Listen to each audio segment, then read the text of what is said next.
Hey, everybody. It's day 2 of Donald Trump's tariff decision. Let's talk about it. I'm Jeff Newton, former 60 Minutes producer and former senior producer at Vice on HBO and National Geographic Television. Pretty clear yesterday, the Supreme Court struck down 6-3 Trump's tariffs. We could see it coming since the day they had oral arguments, I think back on November 5th. It took them 3 months to write a 30-page decision to tell us what everybody on the planet knew, which is that the Constitution says the only people who are allowed to charge us taxes and levy taxes is Congress. That's their job. It's not the executive branches. And that tariffs are a tax. They said that. Everybody knew it. And these guys just formalize it. And so anyways, let's talk about it. First of all, Trump went off on it all day yesterday, called the Supreme Court decision disloyal. Let's talk about that first a little bit. Disloyal. Disloyal. To whom? The Supreme Court's job is not to be loyal to the president. That's what he believes. And that's what Republicans believe, frankly. But their job, and they sometimes get it right, but most of the time they don't, is to be loyal to the Constitution. That 6-3 conservative majority they have turned on them yesterday, and they didn't like it one bit. You had the liberals on the court voting in favor of striking down this tariff. And you also had 3 Supreme Court conservatives. We had John Roberts, who's the Chief Justice, and we had Amy Coney Barrett, who's also a very conservative member of the court, and Neil Gorsuch. And so those people ruled in favor of striking this down. And then you had your typical, what I consider suspects.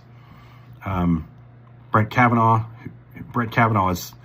he was the thrice accused sexual harasser in his confirmation hearings, of which we heard from one person. And the witness that could actually support the fact that he didn't do that, they hit him on us, and he went to this judge character. His last name was Judge, and they sequestered him out in some beach house, and nobody ever heard from him. The Washington Post found him, but he wouldn't talk to them, really. And the FBI couldn't find him. How strange, right? And Trump administration apparently couldn't find him. Republicans who ran the committee hearings couldn't find him. Nobody could find him, except the reporters. Tells you how important that group of people is. And they just didn't hear from him. He could have exonerated him. If I were Kavanaugh, I would have said, yeah, let's get him in here. Let's get him in here. I want to hear from him because he's my buddy, and he'll tell you what happened that night, whether this person was even there, whether the party happened, whether we did anything. For some reason, they couldn't find him. So strange. So strange. The force of the U.S. government couldn't find one guy that the Washington Post could. Anyways, aside from Brett Kavanaugh, we had Clarence Thomas, Mr. I take free things from rich people to the tune of at least $4 million worth of services, we'll call them, with people who have stuff before the court. And then we also had Justice Alito, who, he speaks for himself. He's the guy who likes to lie and say things like, he supports the Supreme Court precedent of Roe v. Wade and then turns around and voted against it gleefully. So these are the dissenters. Always suspect. Always suspect. You go back and watch Kavanaugh's confirmation hearing, and you'll see how angry he was at the Democrats. You don't think he carried some of that stuff into all of his decisions he makes now because they said they tried to destroy him and his family and his reputation forever? I don't think they destroyed his reputation forever. He still made it to the Supreme Court, didn't he? So he's figured out a way to recover from that. And so those guys dissented. It was a 30-page opinion in favor of striking these down. It took them 3 months to write it. But here we are. And so yesterday, Trump said they were disloyal. And then today, or last night, he said, what happened today with the 2 United States Supreme Court justices that I appointed against great opposition, Neil Gorsuch and Amy Coney Barrett, whether people like it or not, never seemed to happen to Democrats. They vote against the Republicans and never against themselves almost every single time, no matter how good a case we have. You didn't have a good case, Donnie. You didn't have a good case. The Constitution is clear. people who levy taxes against American taxpayers, Congress. You know, there's 3 branches of government. He's pissed off the judicial branch, and Congress didn't authorize this, so he took it upon himself. Oh, by the way, an aside, you remember Tommy Tuberville, senator from Alabama? Remember when they asked him 3 branches of government right after he got elected? And he said, the House, Senate, and executive branch. These are Republicans, man. These are Republicans. Go look it up. It was hilarious. Oh, what are we dealing with? That's who we're dealing with, these kind of people. Kavanaugh wrote in a dissenting opinion. He said, refunds of billions of dollars would have significant consequences for the U.S. Treasury. The court says nothing today about how the government should go about returning the billions of dollars that is collected from importers. But that process is likely to be a mess. Yeah, you're right. So what's the alternative? Let people violate the law, take money from U.S. taxpayers and importers, and then when they do it and get away with it, you just let them get away with it. What's your point of being there then, if it's not to uphold the law, dude? It's not our fault. It's not. I paid tariffs from Canada when I built my cabins up here. Thousands of dollars worth of tariffs. The company had 8 part of them for me, and I split them with them, but thousands of dollars in tariffs. So yeah, you know, should I get my money back because it was illegal? You bet I should, and everybody else should.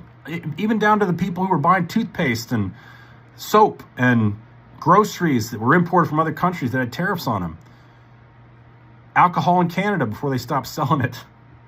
Yeah, those people should get their money back. And the companies, either the companies should have to give it back to them by getting their money back from the receipts from it, or the people who bought stuff, who have receipts for it, should be able to get the money back. It's $300 billion worth of illegal charges. So you can't just say it's going to be a mess. It's not our fault it's a mess. It's his fucking fault it's a mess. Mr. Kavanaugh, it's his fault. He went off half-cocked without talking to people about the best way to impose any kind of taxation on Americans, and he just did it by executive order, which is not the way to work. You know, it's not like, today I have an executive order naming Melania Trump Day. It's not that kind of thing. It's taxing billions of dollars every year on the American public who already are cash-strapped for food, and they're seeing their energy costs rise because of your bullshit excuse about why you think windmills and solar is bad. And you're propping up all these AI companies that are going to suck up all the energy and make our costs go up higher and not making them pay for any of it. And you're like, let's just tariff them on top of that. No, it's illegal, man. And you lost in court to a private company that spent its own money. And your excuse yesterday afternoon was, well, it's going to go, we don't know. We're just going to go back to court now with this new policy. And we're going to go back to court, and they didn't tell us how we have to pay it back. So we're going to spend at least a couple years in court, probably 5 years. Well, that's your plan now. You telegraphed it. Your plan is to wait everybody out and leave the problem for the next president. So let us be on record by saying you're an asshole, because the next president's going to have to deal with your budget shortfalls, as we all knew was going to happen. You bankrupted more businesses than you've succeeded in. You're trying to do that to the U.S. Treasury. So no, Brett Kavanaugh, this is your problem too, because you guys could have slapped an injunction on this when you had time, and stopped the whole process of him collecting any tariffs when it was a lot less money at stake. And you didn't do it. And so now we're stuck with this problem. Let's go on to another topic while we're here. What kind of stuff has he had to deal with this last week? Well, here's a couple headlines. Trump says $16 billion Hudson River Tunnel project is terminated. Federal funds were allocated to go to the Hudson River project, which would put a tunnel between New Jersey and New York, so travelers could get in and out of the city more efficiently. And it was funded. It's been funded for years. They've been working on it for years. And he's terminated it. And you know what his response to it is? If you name stuff after me, I'll give you the money back. That's what he told Chuck Schumer. Do you know who has people name stuff after them? Kim Jong-un in North Korea does it all the time.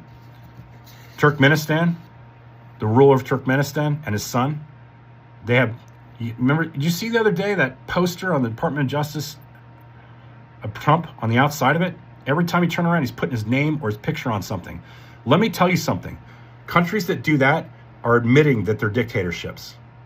When the portrait of the person becomes more important than the country itself, and the symbolization of that person becomes more, you're in big trouble when that continues to happen. Somebody needs to speak up, especially on the Republican side. It's absurd. It's absurd. Posters of yourself. Go look up Turkmenistan and see what they do. Posters, pictures, portraits everywhere of the great leader, right? And his son, who's now taken over for him. And marble statues in a country where people are living in poverty, except all the buildings that they're a part of. This is what totalitarians do. This is what he's doing.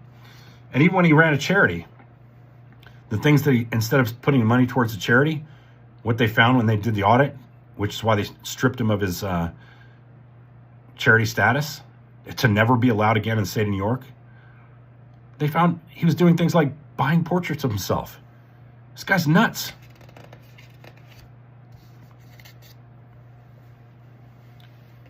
It's not leadership. Look at Volodymyr Zelensky, the president of Ukraine.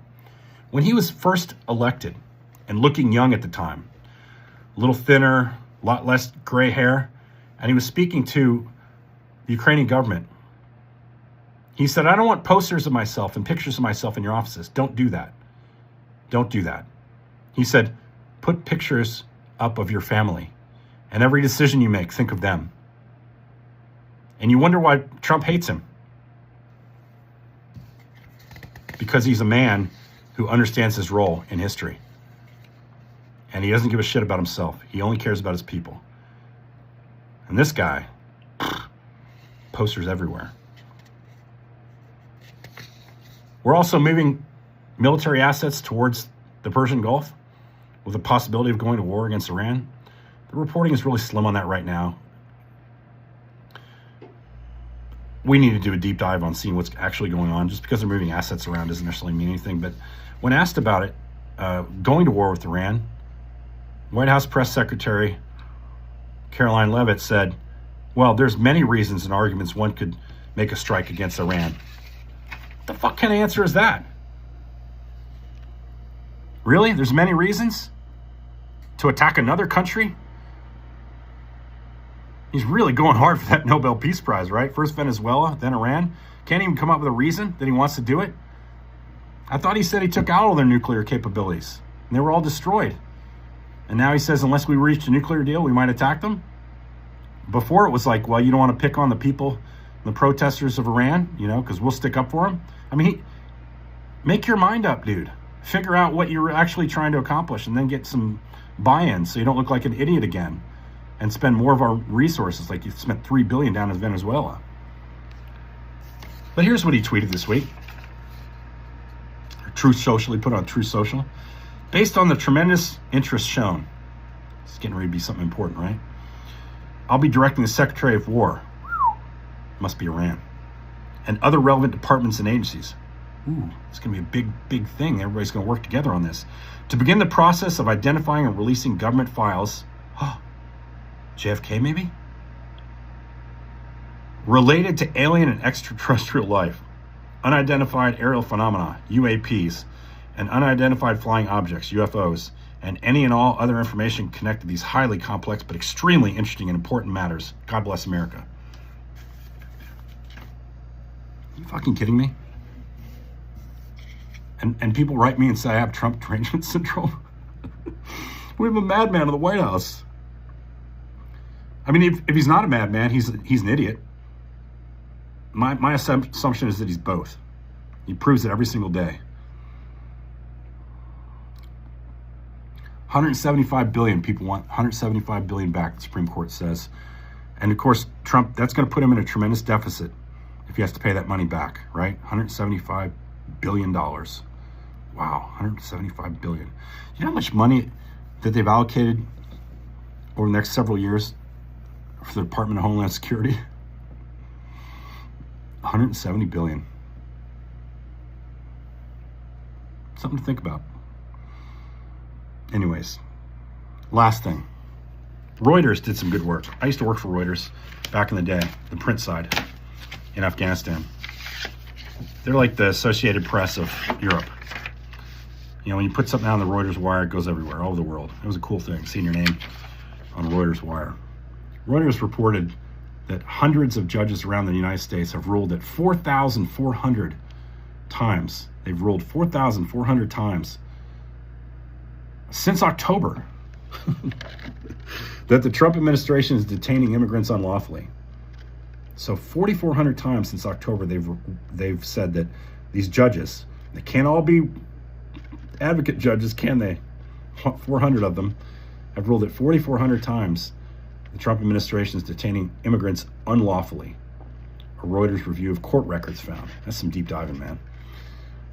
Those decisions deliver a sweeping legal rebuke of the Trump immigration crackdown, yet the administration has continued jailing people indefinitely, even after court orders declared the policy illegal. That's a pretty powerful statement. A Reuters review of the court records underscores how immigration detention policy is reshaping U.S. courts and workloads. More than 20,000 federal lawsuits by immigrant detainees seeking release since President Trump took office, and at least 4,421 cases, that's at least 4,421 cases, since early October, in which more than 400 federal judges ruled that ICE was holding people illegally. So we have real stuff happening in the courts that matters. And he's talking about how he's directed Pete Hegseth, when he's not doing poor push-ups or really bad pull-ups, to figure out which agencies have all the alien information. That's where we're at as a country. Can you imagine? Can you imagine that we be talking about this shit every day? The one thing I miss the most about being a citizen in this country is days going by where we didn't have to think about this fucking clown. Just a few days. Just give us 5 days where I don't have to listen to him say something stupid and ignorant and lying. Gosh. And I have Trump derangement syndrome. What's the cure for that? I mean, it's funny that the MAGA people define what Trump derangement syndrome is. It's just like JFK Jr. He defines what science is without a medical degree.